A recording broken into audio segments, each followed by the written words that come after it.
এটা কেনে লাগিছে লক্ষ্মী জগতৰ মাতৃ হৈ তুমি যি ঘৃণনীয় কাৰ্যত লিপ্ত হলা তাৰ প্ৰতিফল ভোগ কৰিবলৈ সাজু হোৱা তুমি দৈত্য স্বজন কৰি আমাৰ সৃষ্টিক ধ্বংস কৰিবলৈ গৈ এটা লজ্জা নিবাৰণৰ হেতু সৌ মহাসাগৰত ডুব মাৰি থাকিব লাগিব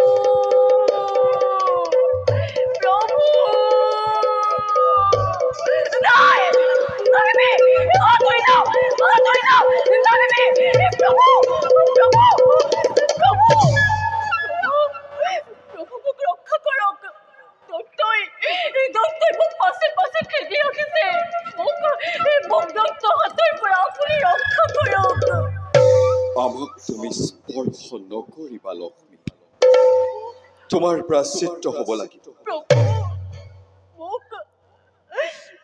ক্ষমা কৰিব প্ৰভু অৱলম্বনী মই নৈমল মুহূৰ্ততে এনে নকৰিবলগীয়া কাম কৰি পেলালো মোক ক্ষমা কৰক প্ৰভু দত্ত হাতৰ পৰা আপুনি মোক ৰক্ষা কৰক দৈত্যৰ হাতৰ পৰা ৰক্ষা কৰিব পৰা ক্ষমতা আজি মোৰ নাই লক্ষ্মী সেই দৈত্যৰ আগত আমাৰ সুদৰ্শন চক্ৰ আজি সাধাৰণ অস্ত্ৰ ৰূপত পৰিণত হ'ল গতিকে তুমি দৈত্যৰ নিত্য স্বীকাৰ কৰাৰ বাহিৰে অন্য উপায় নাই লক্ষ্মী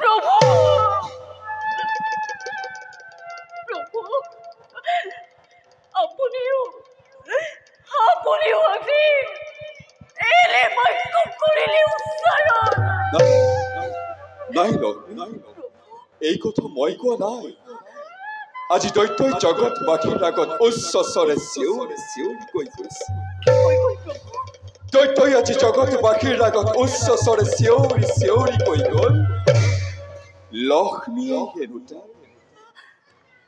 লক্ষ্মীয়ে তাৰ একমাত্ৰ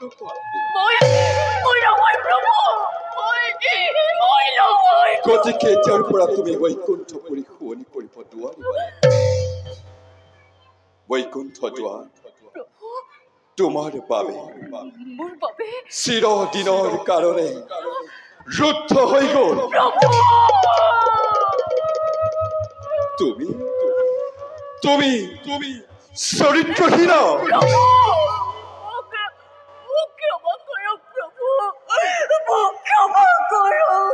ক্ষমাৰ কোনো প্ৰশ্নই নাহে তুমি দৈত্যৰ পত্নী সেইবাবে আজি ভন্তে জগত ঈশ্বৰ শ্ৰী বিষ্ণুৱে জগত মাতা দেৱী লক্ষ্মী কৰিছো পৰিত্যাগ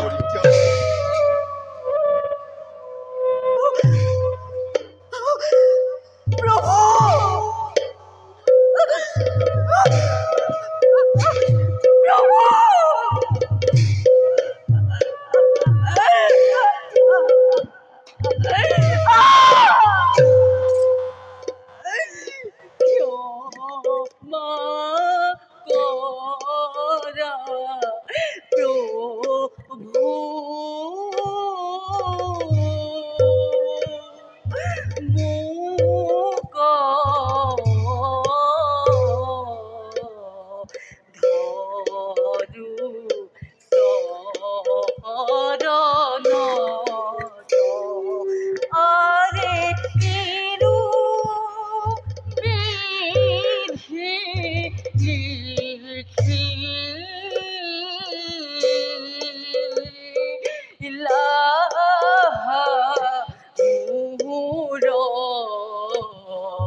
স্বৰ্গ মধ্য পাতাল এই তিনিও লোকত লুকাই তুমি দৈত্যৰ হাতৰ পৰা ৰক্ষা পাব নোৱাৰিবা। প্ৰভু যিহেতু তুমি তাক অমৰ ৰত্ন বৰ্তি কৰিলা সৃজন, গতিকে তুমি তোমাৰ লজ্জা নিবাৰণৰ বাবে সৌ মহাসমুদ্ৰৰ অতল গৰ্ভত ডুব যাব লাগিব।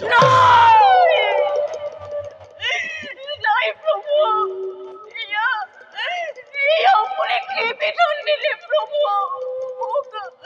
মোক পৰিত্যাগ নকৰিব প্ৰভু, মোক আপুনি পৰিত্যাগ নকৰিব। গৰ্ভিতা নাৰীৰ এয়া উপযুক্ত শাস্তি লাভ হৈছে। তুমি যদি তোমাৰ সতীত্ব ৰক্ষা কৰিব বিচাৰিছা, বিচাৰো প্ৰভু, যদি জগতৰ মাতৃ হৈ থাকিব বিচাৰিছা, বিচাৰিছো প্ৰভু। তেন্তে তুমি তোমাৰ বিলুপ্তি সাধন কৰিবই লাগিব। প্ৰভু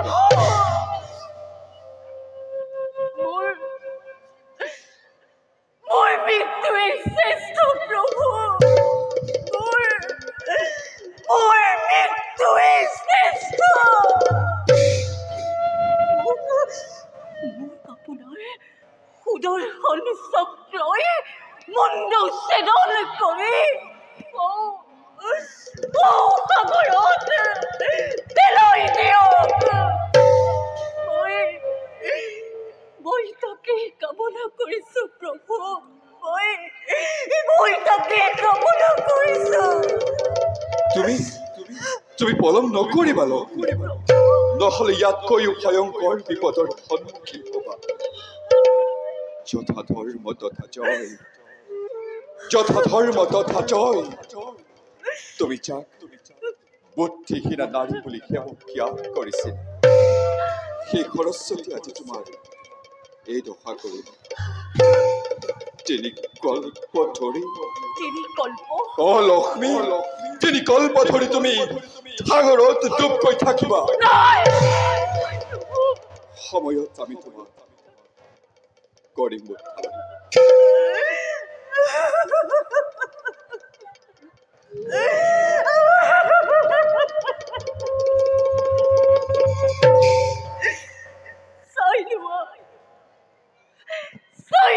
জগতবাসী,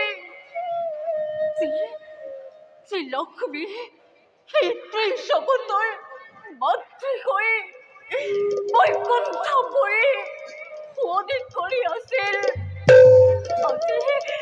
আজি এই লক্ষ্মীয়ে সামান্য এটি ভুলৰ বাবে পক্ষচ্যুত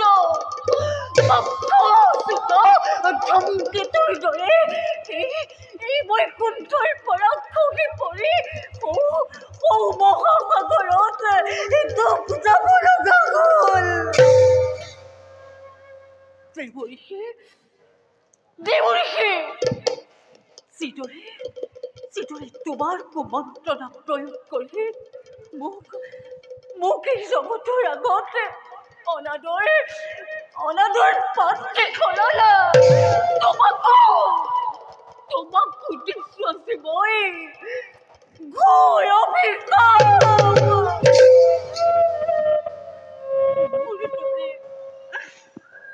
মোৰ দৰে তুমিও এদিন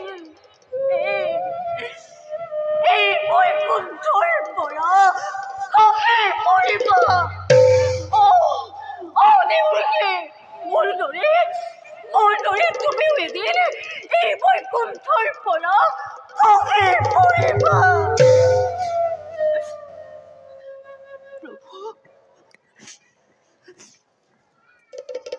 প্ৰভু, অভাগে শেষ সেৱা কৰিব গ্ৰহণ, আশীৰ্বাদ কৰিব প্ৰভু। জন্মে জন্মান্তৰে যেন মই আপোনাকেই মই স্বামী ৰূপে পাওঁ।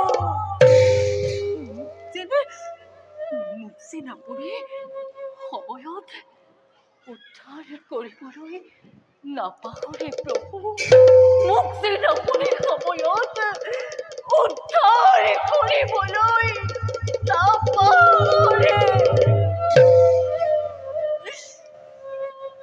জ্যোতি কৃষ্ণ ততেই লক্ষ্মী যতেই বিষ্ণু ততেই লক্ষ্মী হয় বৈকুণ্ঠপুৰ শনি কৰিব লাগিছিল কিন্তু ভাগ্যৰ কি যে বিৰাপনা তোমাক অকালতে হেৰুৱাবলৈ পোৱা মই যে কিমান মৰ্মান্তিক আঘাত পাইছো লক্ষ্মী মোৰ হৃদয় ভাগি চুৰমাৰ হৈ গ'ল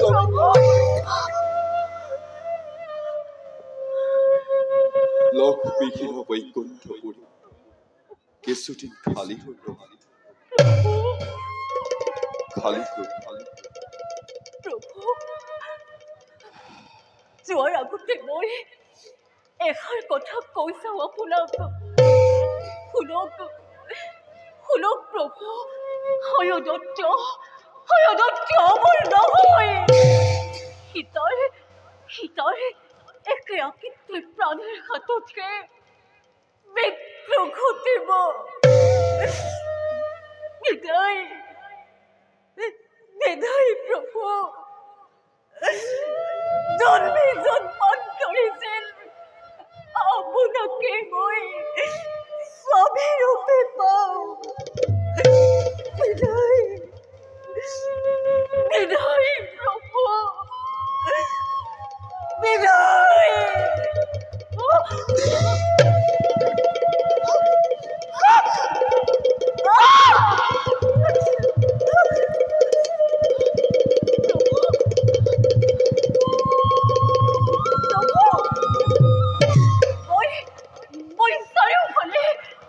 চাৰিওফালে মই অন্ধকাৰ দেখিছো প্ৰভু মই জ্ঞান শূন্য হৈ পৰিছো প্ৰভু মই জ্ঞান শূন্য হৈ পৰিছো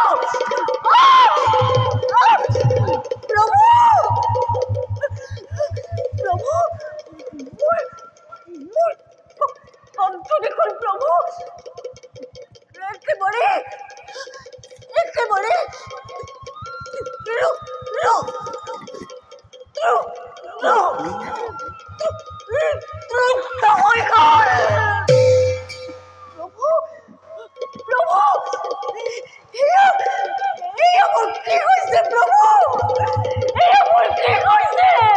লক্ষ্মী তুমি পলম নকৰিবা তোমাক সমস্ত পাপে আগুৰি ধৰিছে তুমি সাগৰৰ ফালে গতি কৰা পলম নকৰিবা লক্ষ্মী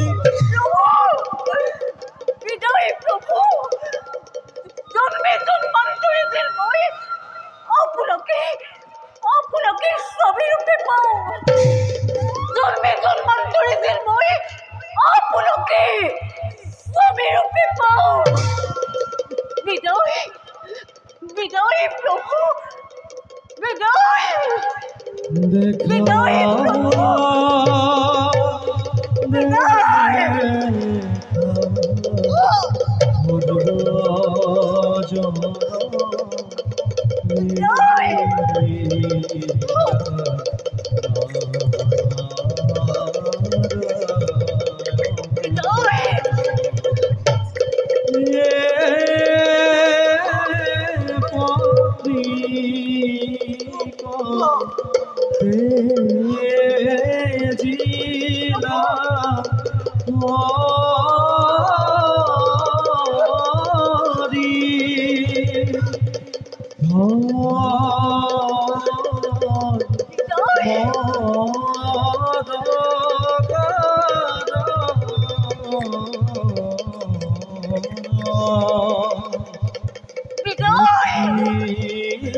বিদায় প্ৰভু